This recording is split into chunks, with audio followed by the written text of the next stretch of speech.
জায়েদ বাবুটাকে আমার নিঃস্বার্থ ভাবে আমি জায়েদ বাবুকে ভালোবাসি। জায়েদ বাবু সুখে না, ও দুঃখে আমি দুঃখী হতে চাই। ওর বুড়া বয়সে যখন দাঁত পড়ে যাবে তখন ওর জন্য আমি সুজি বানায় নিয়ে যাবো, ও তখন খাবে। সে আমাকে ভালোবাসুক বা না বাসুক, আমি তাকে সারা জীবন ভালোবাসি এবং ভালোবেসে যাব। আমার জায়েদ খান, আমার জায়েদ বাবুটাকে উম্মা এটা খেলে খাবো। সবসময় আমার হৃদয়ের মাঝে আছে। ছোট করে একটা কথা বলতে চাই স্ট্রেটলি, জায়েদ ভাইয়ের সাথে আমাকে কেউ না কেউ একটা দ্বন্দ্ব লাগিয়ে দিয়েছে, আমি তার নামটা প্রকাশ করতে চাচ্ছি না। আর জায়েদ ভাই মানে কেন জানি আমাকে মানে দেখতে পারে না, এটা হলো কথা। তো সে আমাকে একটা টেক্সট পাঠাইছিল যে সে যে কোনো অনুষ্ঠানে গেলে আমি যেন না আসি, সেজন্য আমি তার কোনো অনুষ্ঠানে আমি যাই না, কিন্তু তার জন্য সবসময় শুভকামনা। কিন্তু জায়েদ ভাইয়া এর আগে পজিটিভ ছিল, তার বিভিন্ন অনুষ্ঠানে আমি যাওয়ার চেষ্টা করতাম, তাকে দেখতাম, তো এটাতে আমার একটা ভালো লাগা কাজ করতো।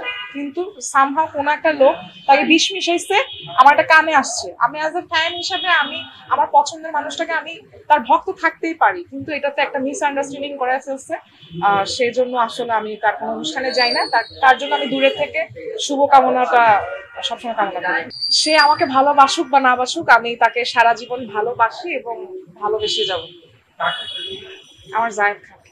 আমার একটা জিনিস অমিল, সবকিছু আমি আসলে মানিয়ে নেওয়ার দূরের থেকে চেষ্টা করি। আসলে না, আমি ওকে পছন্দ করি মানে ফ্যান হিসাবে, কবুতর যুগের চিঠির মতো আর কি। সালমান খানের একটা মুভি ছিল না, যে যে ভাগ্যশ্রী ওকে কবুতর দিয়ে লাভ লেটার পাঠাইতো, তো ওরকম মানে আমি 80-90 দশকে মানে ওরকম থেকে ওই ট্রেন্ডটাকে ফলো আপ করে ওর ফ্যান আর কি। যাই হোক, তো আমি হচ্ছে একটা জায়গায় আমার ওর সাথে ম্যাচ হয় নাই, আর্জেন্টিনা ব্রাজিল। সেটা হচ্ছে ও হচ্ছে এখানে আর্জেন্টিনা আর আমি হচ্ছে এখানে ব্রাজিল,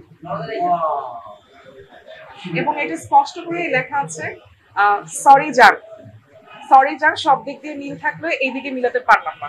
এটা দেখেন, তুমি আর্জেন্টিনা আর আমি ব্রাজিল, বাট তোমাকে আর্জেন্টিনার নীল জার্সিতে নীল রঙের অ্যাপেলের মতো সুন্দর লাগছে। তারপরে আমার জায়েদ বাবুটাকে উম্মা এটা খেলে খাবো।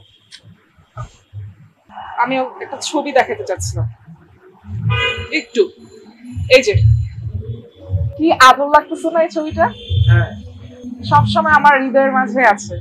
এটা ওর লাইফে যত ছবি আছে আমার কাছে মানে এক নম্বরে ভালো লাগা কাজ করেছে। কি নুরানি ফেস, কি চরিত্রবান একটা লক্ষ্মী ছেলে। শুধু শুধু এই ছেলেটার পিছে মানুষ লাগে, জায়েদ বাবুটার পিছে লাগে। ভাইরাল হওয়ার কোনো ইন্টেনশন নাই। আমি জায়েদ বাবুটাকে আমার নিঃস্বার্থ ভাবে আমি জায়েদ বাবুকে ভালোবাসি। জায়েদ বাবু সুখে না, ও দুঃখে আমি দুঃখী হতে চাই। ওর বুড়া বয়সে যখন দাঁত পড়ে যাবে তখন ওর জন্য আমি সুজি বানায় নিয়ে যাবো, ও তখন খাবে। শেষ বয়সে ওর হাতটা ধরতে চাই, অ্যাজ এ ওর টেক কেয়ার হিসেবে, ওর আয়া হিসেবে, আর কিচ্ছু চাই না। আলোচনা সমালোচনা যদি একটা মানুষের না থাকে তাহলে তো সে কোনো মানে সামনে দিয়ে এগিয়ে যেতে পারবে না। যার যত সমালোচনা সে তত ফেমাস। আর এটা হচ্ছে ওর মানে আল্লাহ প্রদত্ত, ওর অবশ্যই কিছু না কিছু গুণাগুণ আছে, সেজন্য আজকে সে দেশ বিদেশ কাঁপাচ্ছে। এখানে আঘাত লাগে, কারণ আমার জায়েদ বাবুকে কিছু বলা মানে আমাকে বলা, কারণ আমি ওর ডাই হার্ট ফ্যান। মানে পুরা মানে যারা মানে কোটি কোটি তার ভক্ত আছে না, তারাও যেমন মনের ভিতরে মানে রক্তাক্ত হয়, আঘাত পায়, আমিও রক্তাক্ত হই। আর কিছু অসভ্য আছে, ওরা তো সবসময় ফার্স্ট্রেটেড থাকে, পরের উন্নতি সহ্য করতে পারে না। আমার জায়েদ বাবুর উন্নতি দেখে তাদের মানে শরীর জ্বলে গেছে হিংসায় আর কি। আসলে হচ্ছে ভক্ত হিসেবে অনেক বেশি ভালোবাসি, এই জন্য এতটা ভালোবাসি এই যে আমি তার ওয়ালেটে বানিয়ে ফেলেছি ভালোবাসি জায়েদ। এখান থেকে ভালোবাসি। ওর শেষ বয়সে আমাকে ডাক দিবে, আমি ওর আয়া হিসেবে ওকে সবসময় টেক কেয়ার করব এবং টেক কেয়ার করে যাব। এই যে এখানে তাকে কি সুন্দর মাওলানা নুরানি ফেসটা লাগতেছে, তাহিরি হুজুরের মতো কিউট লাগতেছে, ইনোসেন্ট লাগতেছে। ছেলেটা আসলে যথেষ্ট লক্ষ্মী চরিত্রবান।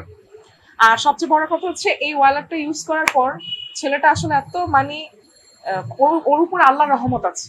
আমি এই ওয়ালেটটা ব্যবহার করার পর আমার আসলে আলহামদুলিল্লাহ ভালো ভালো কাজের অফার আসতেছে, ভালো ভালো কাজ করতেছি, আয় উন্নতি হচ্ছে, মানে খুবই খুশি। ঈর্ষাপরায়ণ একটু একটু হলেও আবার চিন্তা করি, একটা নায়ক মানুষ, সে তো ওয়ার্ল্ড ওয়াইড সেলিব্রিটি, তাকে ওয়ার্ল্ডের মেয়েরা চাইতেই পারে।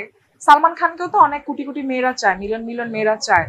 তো ওকে যত মেয়েরা চাবে তত আমি প্রাউড ফিল করবো, নিজেকে মানে গর্ববোধ করবো আর কি, মানে সরি গর্ব।